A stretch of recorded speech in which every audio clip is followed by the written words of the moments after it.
Stonehenge signifie « les pierres suspendues ». C'est l'un des plus fameux monuments mégalithiques au monde, inscrit au patrimoine mondial de l'UNESCO, de même que le cromlech voisin d'Avebury, en Angleterre, dans le comté du Wiltshire. Si cette merveille a toujours intrigué les visiteurs, on ne l'étudie que depuis peu. Les premières fouilles scientifiques ont été menées sur le site à partir de 1901 par le professeur Gowand. Les pierres de Stonehenge ont reposé sur les collines du comté pendant des millénaires avant que les archéologues ne tentent de percer leur mystère, écrit Audrey Vautreau. Source. Reposer, c'est le mot juste. N'importe qui d'autre aurait écrit, se sont dressés, mais c'est faux, la plupart des pierres étaient par terre. Survint alors l'incroyable arnaque de Stonehenge. Ce monument date du XXe siècle, rebâti avec des mégalithes épars par des architectes de l'armée britannique sans aucun souci des polarités et de la géobiologie. On ne s'étonnera plus que ce monument faussement néolithique ne vibre pas du tout, en tout cas pas plus que n'importe quel coin de campagne du Wiltshire. Ceci est l'un des sombres secrets d'archéologues de l'histoire ne parlent pas, le jour où ils avaient les constructeurs de Stonehenge à de recréer le plus célèbre monument historique en Grande-Bretagne comme ils pensaient qu'ils doivent chercher.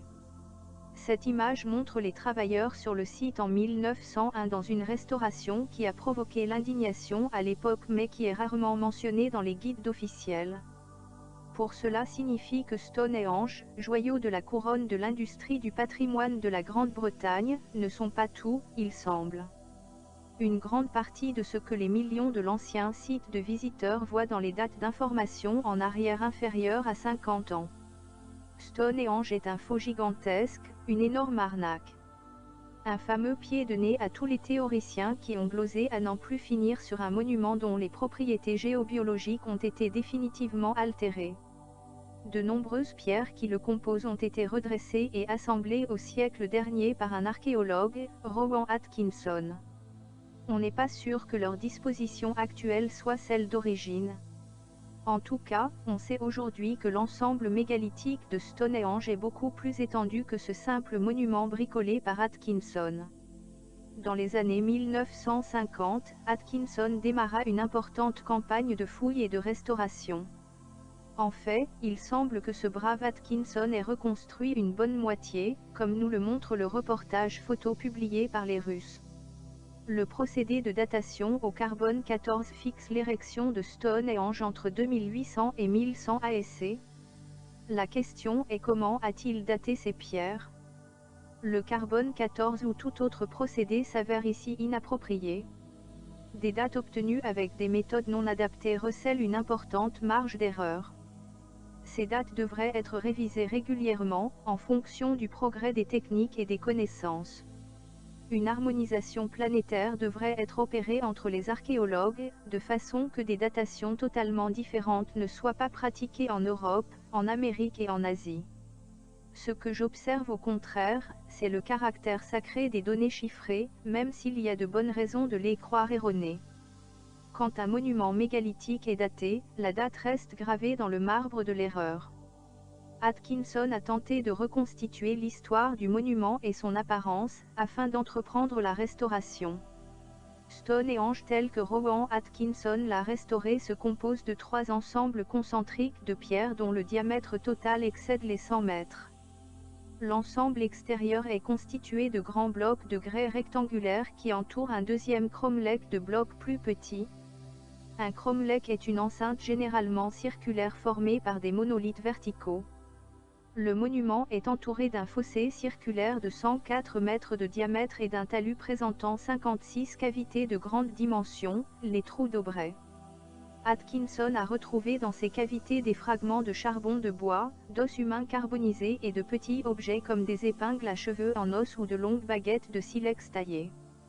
Stonehenge aurait ainsi été utilisé comme cimetière à crémation pendant plusieurs siècles. Mais rien ne permet de dire qu'il a été conçu pour servir de tombeau. Les immenses monolithes de grès de Stonehenge sont venus de loin. Il y a 2 sortes de pierres à Stonehenge, les grandes pierres de Sarcène qui viennent de 40 km au nord de Stonehenge en Angleterre et les petites pierres bleues de 5 tonnes qui viennent du pays de Galles.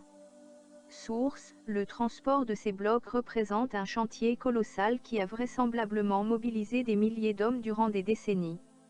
À moins que la magie ne soit intervenue.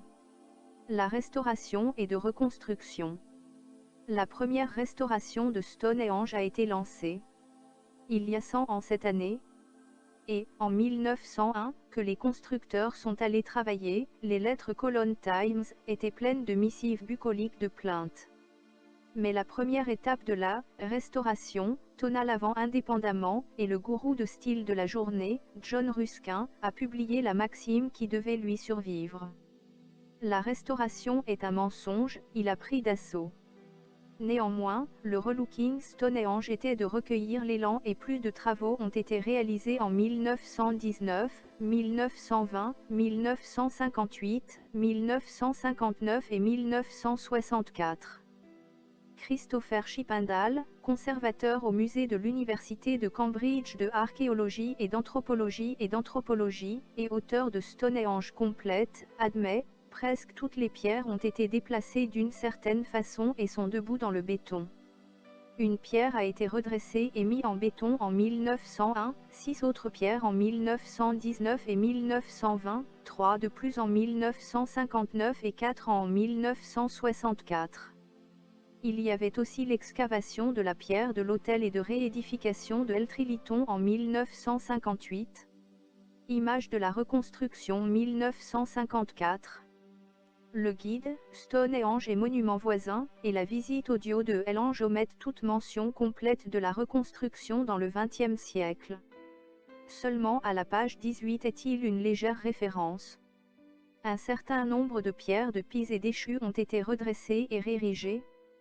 Mais même ce livre-guide officiel ne contient pas des indices de la restauration à grande échelle, ce qui n'a pas été jugé vaut une entrée complète. Image de la reconstruction 1954. Nos photos montrent clairement la reconstruction en cours. Certains ont été découverts par M. Chippendale et ont été utilisés dans une édition révisée de son livre.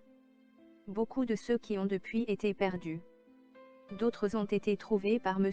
Edward, qui a mis au jour des guides de l'époque où Stonehenge n'a pas eu honte de son passé et a présenté des photographies et des histoires des restaurations. Les nouvelles sont sensationnelles, a déclaré M. Edward, un étudiant de décoré à l'Université de l'Ouest de l'Angleterre. Une fois que je réalisais combien de travail avait été effectué, je fus surpris de découvrir que pratiquement personne ne l'extérieur de la hanche savoir de sa reconstruction dans les 100 dernières années.